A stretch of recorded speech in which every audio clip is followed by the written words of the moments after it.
Good morning everyone. Today we are starting next part of the chapter physical and chemical changes. Today we will learn about different type of chemical reaction. For recalling the chemical reaction, we will take an example of an acid-base reaction. Here, a base, sodium hydroxide, will react with an acid, that is hydrochloric acid. These two are known as reactants. When they will react with each other, new substances will be formed. These are sodium chloride, that is common salt, and water. These both are known as products. So before chemical reaction, the substances will be called reactants, and after chemical reaction, these will be called products. So this is a chemical reaction when new substances are formed. Here, to understand a chemical change or chemical reaction, we will perform an activity. For doing this activity, we will take a piece of a magnesium ribbon. We will burn this magnesium ribbon, and you will observe that this magnesium ribbon will burn with shining, sparkling things like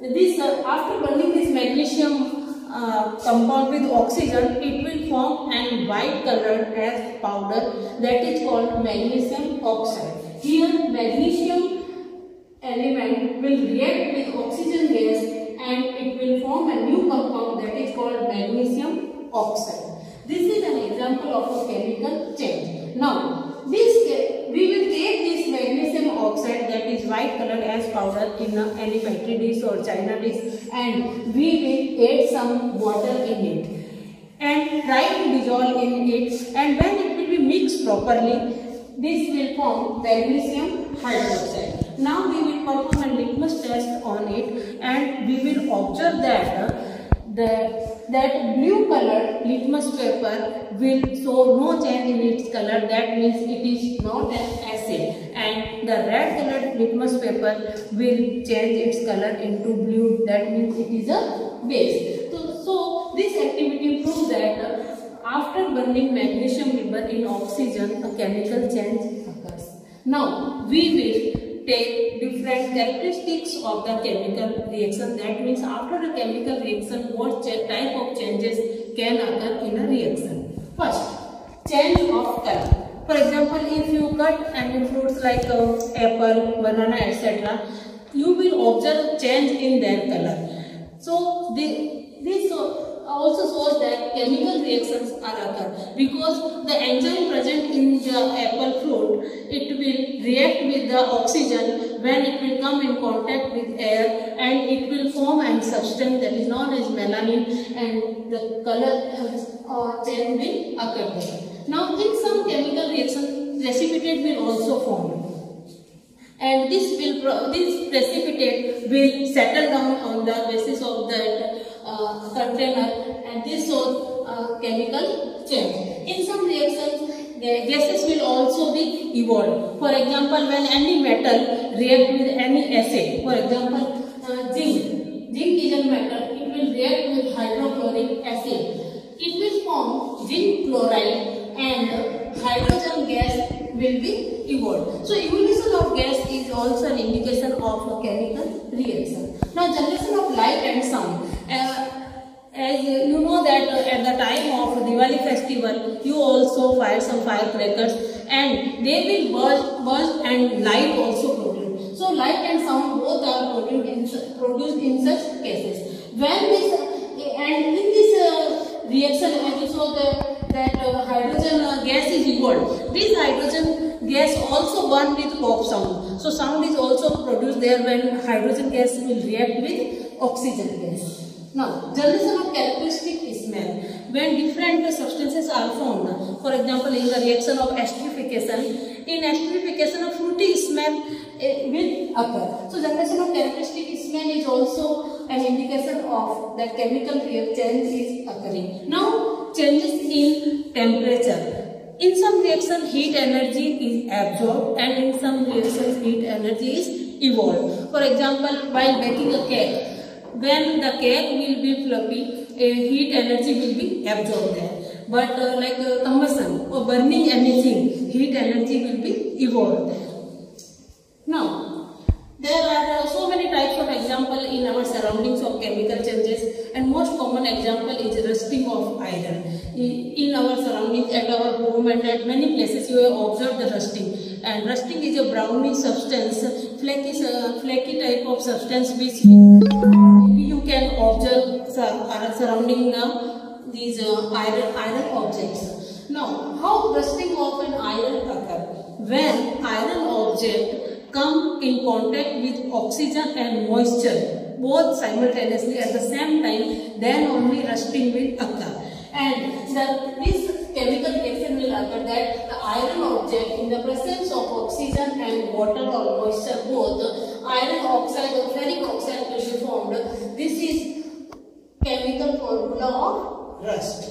Now, this rusting can damage so many iron objects and can cause very money loss also to you. So, it should be prevented. And to prevent the rusting, we sometimes oil can be applied. So, oiling is also a measure to stop the or prevent the objects from rusting. Second is painting. Iron objects can be painted to prevent them from rusting. And third is galvanization.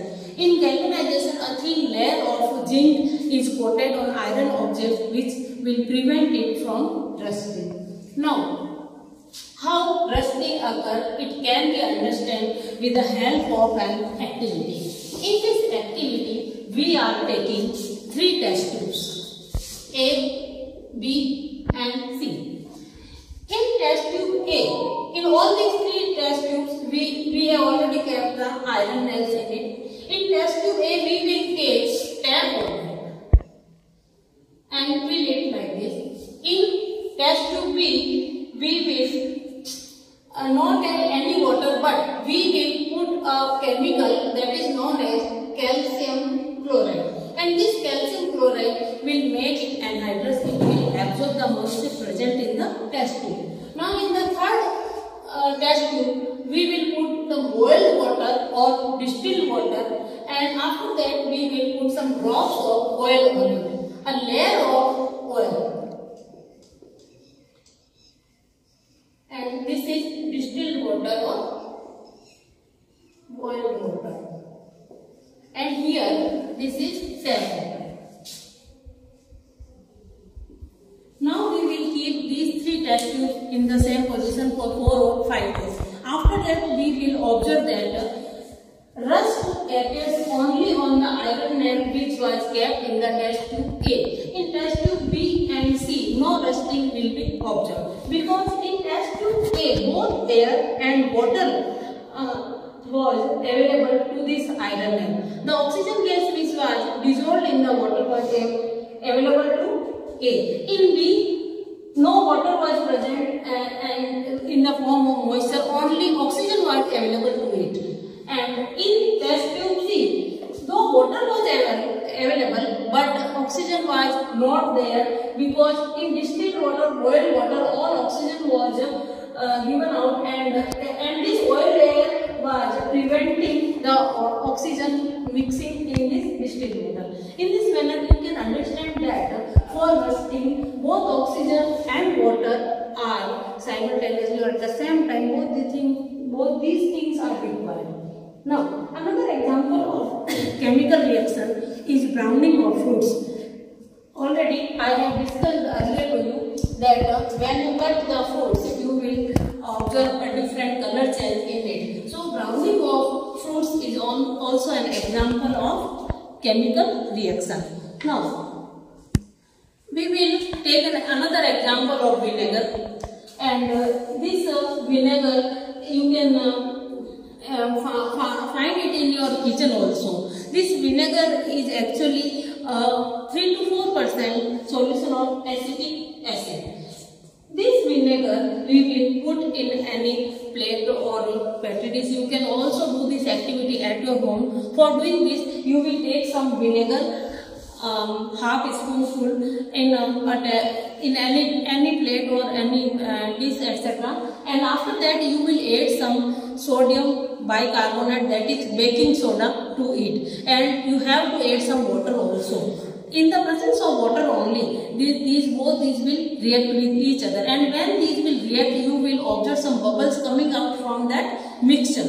These bubbles are actually due to the carbon dioxide which is evolving out after chemical reaction. So here this is acetic acid or vinegar. This NaSCO3 is baking soda. Here this new substance is formed, that is known as sodium acetate, and carbon dioxide gas and water. In this manner, a chemical reaction also occurs here. Thank you.